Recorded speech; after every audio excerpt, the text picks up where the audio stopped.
Gatxaldeon, zer batekoak, esput, ongi bazkaldu duzuela, beti maiatzaren 18 astelena da, orain arratsaldea egan bezala, eta gaur hasiko dugu Hartz Belzaren historioa, bosgarren historioa Euskal Fitxategian. Ez dugu bukatzen laugarrenekoa, zuek bukatzen alduzue, nahi bat duzue. Az gaurkoan hori alde berroita emezortzi, berroita emeretzi, lurugoi, eta irurogoita bat. Hasteko nik irakurriko dizuet historioa, eta esplikatuko dizuet ere bai, eta ondotik, dira galderak erantzuteko, eta ondotik behar da pasarte bat kopiatu, badakizue, beti bezala. Hasten ez irakurtzen. Ostegunean, goxariaren ondoren, beraz krakada hartu eta gero, bi talde osatu genituen. Partekatu dituzte aurrak bi taldetan. Talde bat Mirenekin joan zen, eta beste taldea Aitorrekin. Badakizue, Aitor eta Miren dira bi animatzailea, bi monitoreak.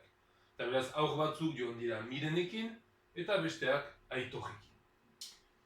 Salbamendu jakak jantzi ginituen. Ikusten dituzue horre, le gilet de sauvetage. Horiek ematen dira beti joten denean itxasontzi baten gainean edo, bai? Beraz, salbamendu jakak jantzi genituen, eta aintzirarat abiatu ginen. Aintzira horretaratzen zuen dela lakua edo le lak. Beraz, joan dira arat. Arraun egitea ez da oso zaila. Arrauna ikusi genuen guk eskimoaren mezuarekin. Kautauken historiarekin zepean ikusi genuen, arraun egitea. Beraz, arraun egitea ez da oso zaila, baina denbora pixka bat behar izan genuen tamaina hartu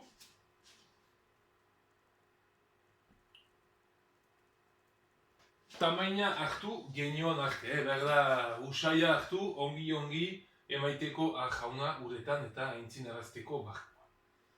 Ni bitan bi aldiz baino ez nintzen uretara erori, beraz bakarrik mintzatzen den pertsona ez dakigu nor den.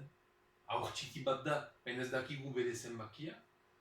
Beraz, ni bi aldiz erori nintzen uretara. Hor ikusten duzuen marrazkian, mintzatzen den pertsona uretan dagoela. Azkenean, bukaeran, lasterketa bat, korrika bat egin genuen. Bitalde bat, izue. Horan egin dute lasterketa bat, ekiteko nor joeten zen lasterkena. Eta gure taldea irabazteko puntuan egon zen, bainan, Aitorrek trampa egin zuen. Hordan, suposatzen da, mintzatzen den pertsona Mirenen taldean zera. Eta suposatzen da, Mirenen taldeak irabazi behar zuela, baina Aitorrek egin du, ez dakigu ze trampa, egin du zerbait, eta beraz, itxura denez, Miren ez beste guztia kontrolatu ginen hartaz. Ze amorua. Beraz, hartu dira, Aitorrek egin zuela trampa bat, eta ikusi dute eta gai dute, ez, zuetzara sintxoa Aitor. Azpian ikusten dituzue marrazkiak. Beraz, hori da, salbamendu jakak, hori da, dos? Eta hemen ikusten da, hori dela bi aldiz, bertzak barkoen gaian dira, beti hau hemen txakurra saltxitxa bakizu. Historia segitzen da ondoko hori aldean.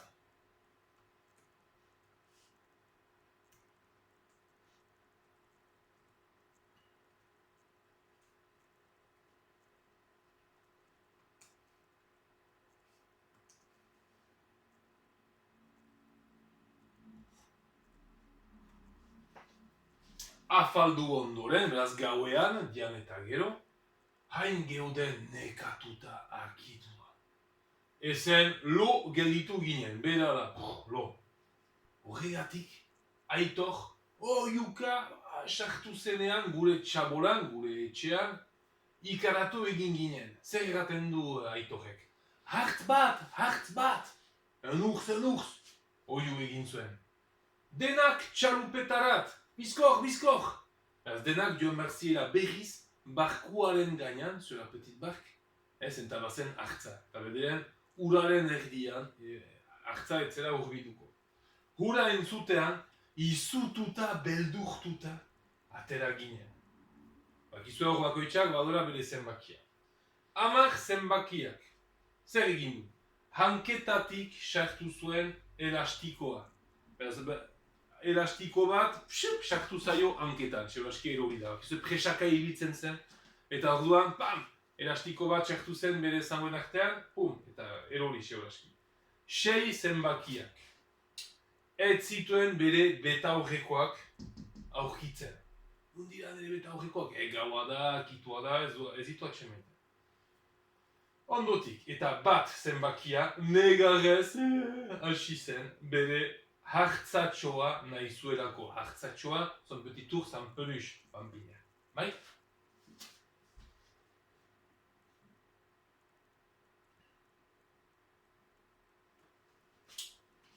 Orduan, bereara iritsi ginen txalupetara. Eta bazterretik, du bordelo, metro gutxi batzuetara urrundu ginen. Hasi dira, ahaunarekin, urruntzeko bazterretik, du rivage, piskat urruntzeko.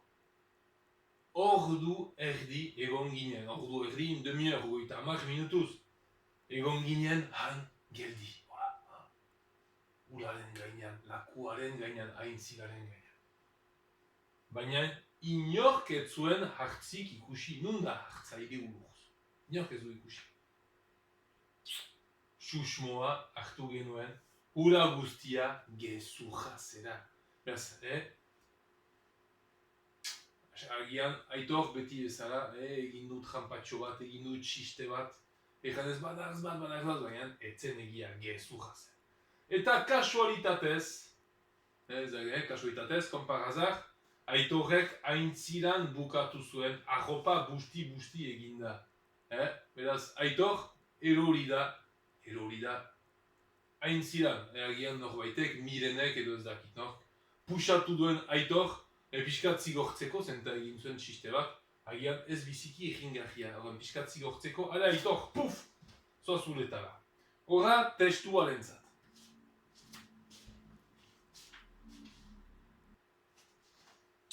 Beraz, orain bagoaz galderak egitera. Zer gertatu zitzaion haur bakoitzari?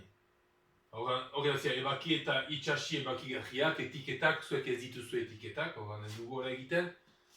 Hor zuek idatziko duzue, edo marrazki bat itan duzu, preferen dezen, esplikatzeko zenbaki bakoitzari zer gertatu zitzaion. Kasu ez da ordenean. Testuan, badakigu Aitorrek erraten horik, hartz bat bada, fite, joan behar dira. Badira, 3 haur eta bakoitzak badu erreakzio berezi bat. Lehen zenbakiari zer gertatu zitzaion. Egiten duzuen marrazki bat, edo pixkat idatzi testuan agertzen dela. 10 zenbakiari zer pasatu zitzaion, eta 6 zenbakiari zer gertatu zitzaion. Begiratu behar duzue aurreko testuan, eta horregin marrazkiak edo esplikatu ze euskaraz. Horra.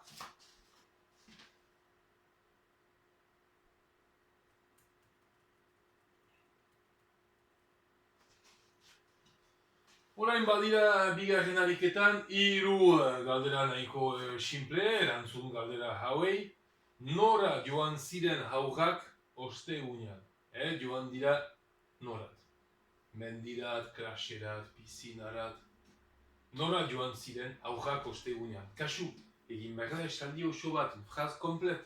Nora joan ziren haurrak ostegunean? Ostegunean haurrak joan ziren zinemara.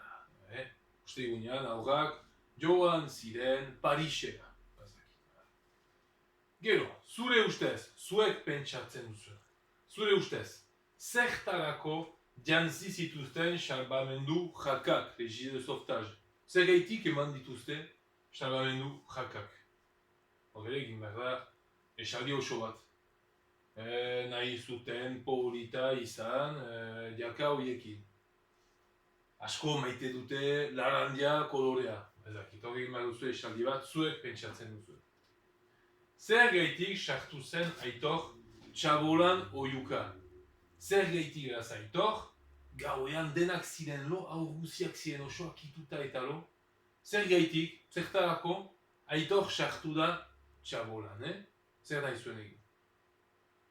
Hori, behar dira, 3 galderak.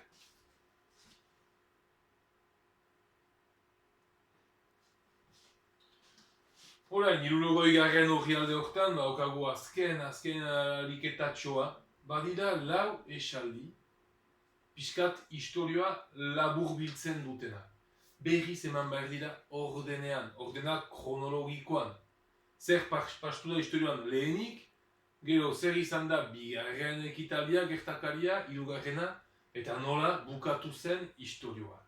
Beraz, hor irakurriko ditugu lauak elgarrekin, nola hasten den historioa ematen duzue bat, oda segitzen den bi hiru, eta nolaz bukatzen den ematen duzue lau, beraz, ordenatu historioa buruzko esaldi hau.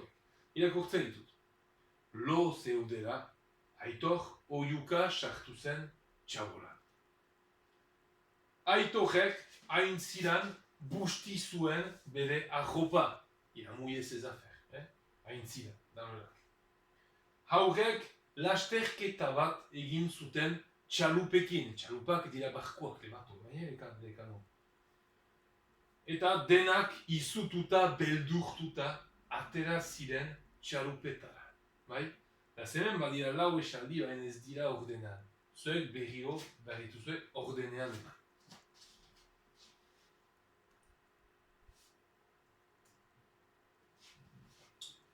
Ondotik beti bezala hori da idazkera arantzeko, horren behar da ongi aplikatu, ongi idazteko. Kopiatu testu hau eta hemen margotu. Hemen baduzue beraz testuaren parte bat. Bai? Zuek baduzue hemen kopiatu. Edo kasu utxik ez egitea eta ondo lantzea zuen grafia. Hortan gelditzen gara gaurko, ostegunean jai eguna da, beraz ikusiko gara bakarrik, datorren astelenean. Zaindu eta ongi aprobetxatu asteburu luze hau. Aio, aio!